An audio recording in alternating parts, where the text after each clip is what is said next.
What kind of person does it take to travel to one of the most beautiful, relaxing places on the planet, only to later erase someone from existence entirely in possibly the most grisly way possible? Well, in today's video, we're gonna do our best to try to figure that out. And the main character of the story, someone not too dissimilar from me, a YouTuber.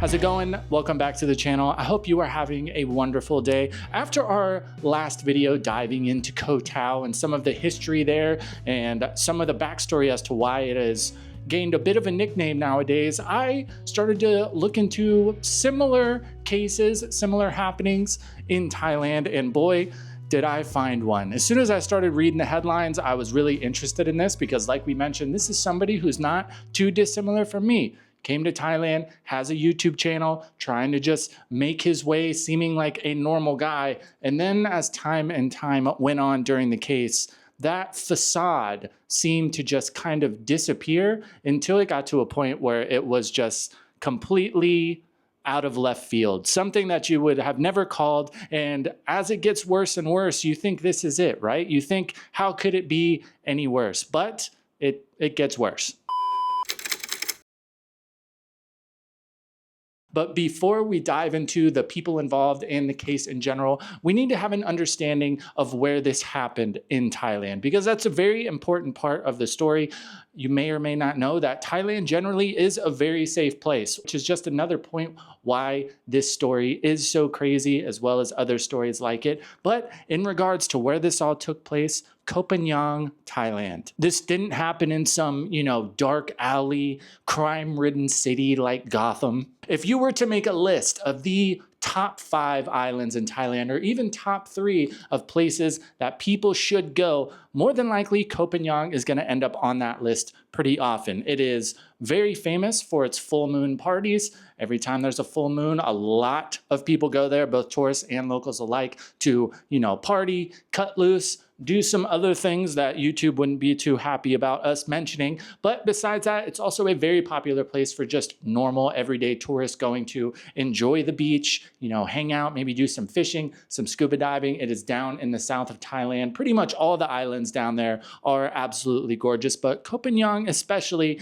is a great place to visit. It's the kind of place where you can, go and unplug for a few days on some of the best beaches in Thailand. You can cut loose, get your party on, and for the most part, nobody's gonna really bother you. And if you just wanted to kind of drop off the face of the earth for a few days, go there, cut loose, unplug, Ko Phangan is a great place to do it. And what's really important about those points is this. Everyone, for the most part, on Ko Phangan is minding their own business. Nobody's really keeping an eye on you or, checking what you're doing and what you're not. So one thing about a place like that, though, is if you stopped being seen, if you stopped coming around, like we mentioned, it's a very popular tourist spot, holidays, people are coming and going frequently. So something that kind of comes with the territory with that is if you stopped showing up one day, would anybody really notice? So while it can be a great place to unplug, it's not really a place where people are going to be keeping an eye on you, which is a key point once we start to dive into this case. But just like the majority of those, perfect Instagram spots, what you see on the surface is rarely everything that's actually going on. At the dead center of this story is Daniel Bronchalo. And I'm sure I don't have to tell you, a lot of the time when it comes to these types of cases, when something like this happens, there's at least some signs when it comes to the suspect that maybe some things were a little out of whack. A lot of the time when we have the full scope of what happened and then we look back in the suspect's past, most of the time it can be pretty easy to point things out and be like, yeah, there were probably some signs that something like this was gonna happen. But this is a key thing where Daniel is different. For starters, his behavior and interactions with others were essentially on the table for everyone to analyze. He was a YouTuber, a chef, both professions that require you to, interact with others often, especially when it comes to hospitality. I'm sure I don't have to tell you, if you're working in a restaurant, you're not going to be flying solo. There's going to be a lot of people who are around you, and especially in high stress situations, a lot of the time that's when, people's true colors really come out. And then of course, as a YouTuber, you are putting yourself out there for the world to analyze. Daniel was also from a relatively functional, supportive family, considering he was the son of Rodolfo Sancho, a Spanish actor well known for multiple roles. So it's easy to see that while Daniel likely had a very different life from most kids, he was also likely to have a much better chance of success given the circles his father and his family in general were navigating. It would be naive of us to sit here and say that things were probably the same for him as they were for lots of other kids, but at the same time, on the other side of that coin, he was set up for success relatively young. And honestly, that's what made this story in this case stand out to me.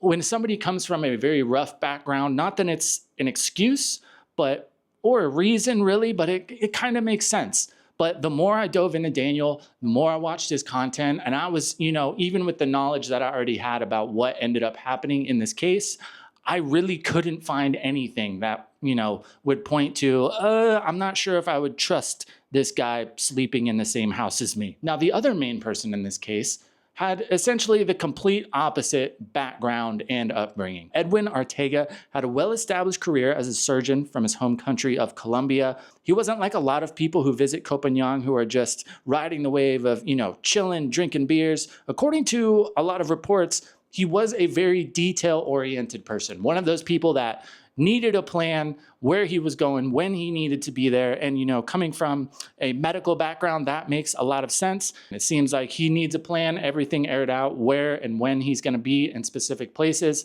So knowing that, when we get into more of the details of the case, it just really starts to throw up some major, major question marks. Daniel and Edwin's relationship was complicated, to say the least. Now, usually with these cases, when the timeline comes out, when people start to figure out, the police, investigators, whoever, when they start to figure out when things happen, that usually starts to give us some type of answers or some type of ideas of why these things happen. In late July, Daniel arrived on Ko Phangan. He had some time to settle in, he explored the island a bit, and spent some time just doing normal tourist things you'd see anyone doing on the island. A few days later, Edwin also arrives on the island. Although there isn't any solid evidence to support that they both traveled solely with the intent of meeting each other, the investigators were confident this was the case given the timelines of both of them arriving on the island. They end up meeting up. Multiple eyewitnesses report seeing them at a few bars as well as a couple restaurants. And according to those witnesses, everything seemed normal. There didn't seem to be any arguments, any fighting, anything that could suggest things had escalated. However, on August 3rd is where all of that began to change. On that day, Daniel walks into the local police station and reports that Edwin is missing. After a brief questioning, it's learned that although Daniel is filling out the report, he is also the last one who saw Edwin.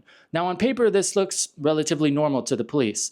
Two buddies hanging out on the island when one seems to just disappear, and his buddy comes in to try to figure out where he went. But after a bit of scrutiny into David's story, police start to have a few questions. The suspicion is starting to climb. As police begin to look into the situation, they start checking CCTV footage, tracking their movements around the island, as well as Daniel's behavior leading up to the report. And after the police do this, they've just got even more questions. Because instead of a clean, simple timeline that someone would have if they were being honest, when the police start to connect the dots in the story/alibi, they start finding gaps. Investigators reportedly noticed inconsistencies in David's timeline, the last known movements of both individuals, as well as just the overall sequence of events prior to Edwin's disappearance and Daniel coming in and filing the report. At this point, they don't have any concrete evidence to incriminate Daniel, but these inconsistencies are what start to push the police from, this person is missing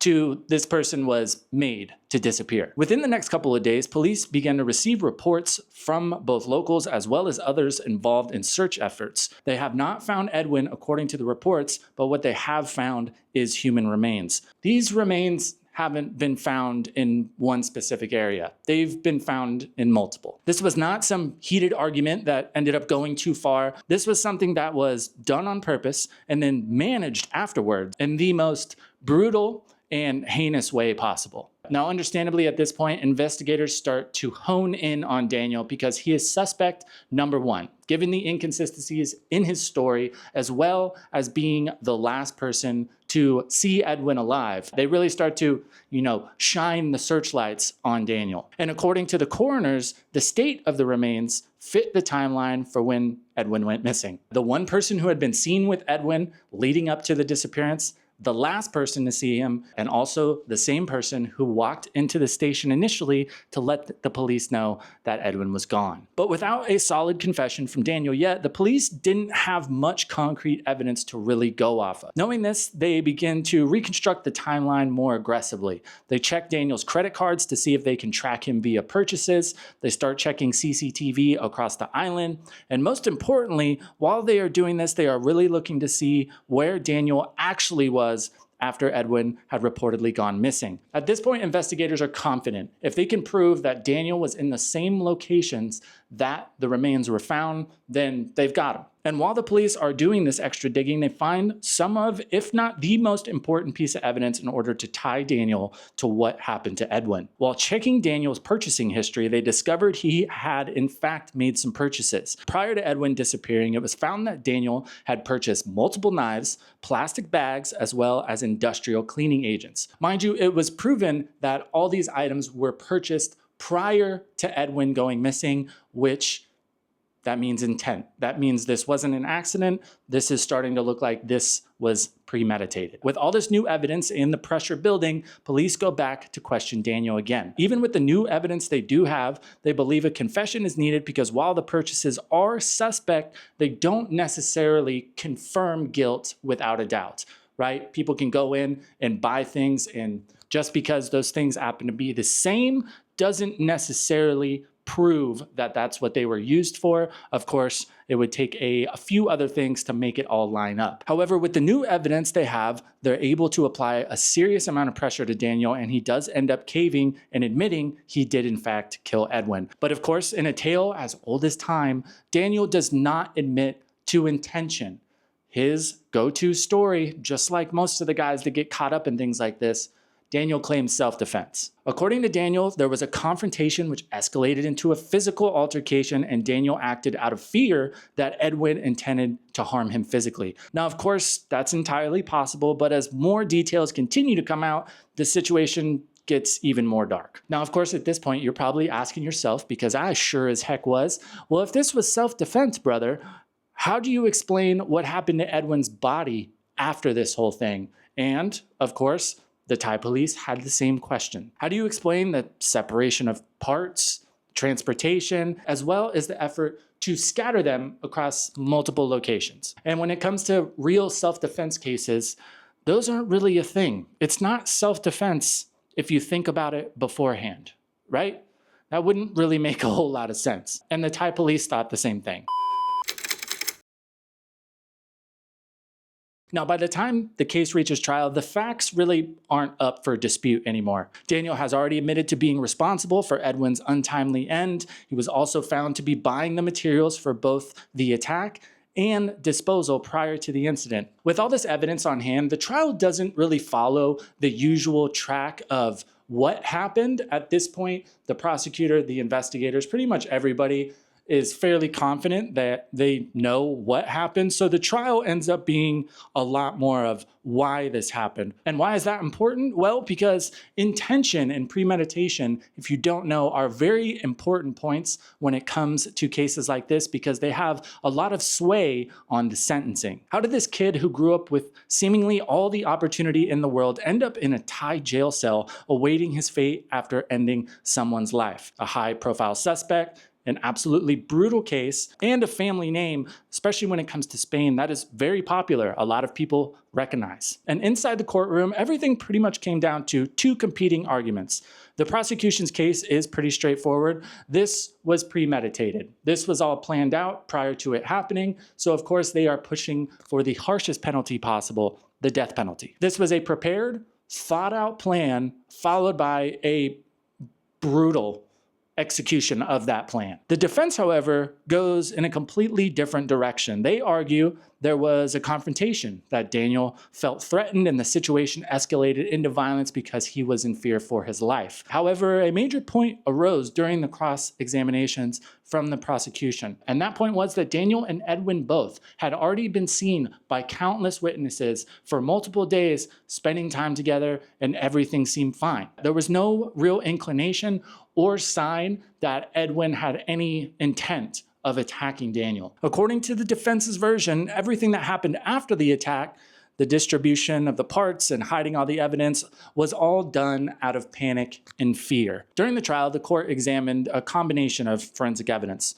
timeline reconstruction, the purchase of the goods prior to the alleged attack, as well as Daniel's own statements. And although the specific details of what exactly was said in court were never made public, the overall picture begins to become pretty clear. The prosecution present the sequence of movements across the island, the evidence tied to the disposal, and the purchases Daniel made prior to the incident, all evidence to clearly support the prosecution's claim that this was not a single incident. This was clearly a well thought out tactical plan to do this and to do anything that needed to be done afterwards to not get caught for it. Unsurprisingly for most, after the court hears all the evidence from both the prosecution and possible explanations from the defense, Daniel's found guilty of both premeditated murder and the concealment of a body. And with all the press coverage, as well as the details that were known at this point, the guilty verdict was not really a surprise to anyone, including Daniel, apparently. The only real question at this point is, what will the sentence be? That guilty verdict of premeditated, for a lot of people, ends up pretty much sealing the deal. In Thailand, if you are found guilty of premeditated murder, meaning you planned it beforehand, you are now eligible for the death penalty. But to the surprise of media, the prosecution, pretty much everybody involved, Daniel is immediately sentenced to life imprisonment. This raised a ton of questions, both in the media and the public, given the gruesomeness of the case and the precedent when it comes to other Thailand cases. Most people thought this was a shoo-in for the death penalty. The details as to what influenced the court's decision have not been made public, but some things that are often considered during sentencing are things like police cooperation, admission of guilt, as well as a few other what we call mitigating factors. And looking at this sentencing, it could be very easy for a lot of people to say, myself included, oh, well, he got off easy. Why? That doesn't seem right. And while I would agree that life is better than death in the vast majority of circumstances, I'm not really sure if life in prison, in a prison in Thailand, is better than the death penalty. And when it comes to this case, there are still plenty of questions to this day. Not so many as to what actually happened, but plenty when it comes to why, as well as was justice really served. A small group of Spanish citizens believe Daniel was used as an example due to him being a foreigner in Thailand. Colombian press and legal professionals both quoted as saying that the sentence was far too light given the brutality of the crime. Per usual, people are divided, understandably. And then, of course, there are even more disagreements and conflicting stories as to why Daniel and Edwin met. Did they come there together? Did they have the plan? They were rumored to have prior contact. There is some information to suggest that they did know each other fairly well beforehand, but that is an entire other rabbit hole. I did dig pretty good into it, but from what I can tell, all of that stuff is pretty much just speculation. It's really hard to tell, especially because this case has become a bit older. A lot of the things that people are referencing for evidence in those regards just can't be found anymore. And most of the time in regards to cases like this, it's essentially the complete opposite. We know a lot about the relationship. We know a lot about how the two interacted with each other, but we don't know too much about the attack itself. So that was very interesting to me. But of course, I want to know what you think. Do you think justice was served? Do you think life imprisonment is fair? Or do you think Daniel should have suffered the same fate as Edwin? Was this planned by Daniel prior to even arriving on the island? I want to know what you think. Let me know down in the comments below. And of course, if there are any similar stories you would like to see on the channel, please feel free to drop them down in the comments. I'm really enjoying making these videos. I hope you are too. If you made it this far in the video and you enjoyed it, please help out the channel by giving that like button a little rub-a-dub. I hope you have a great rest of your day.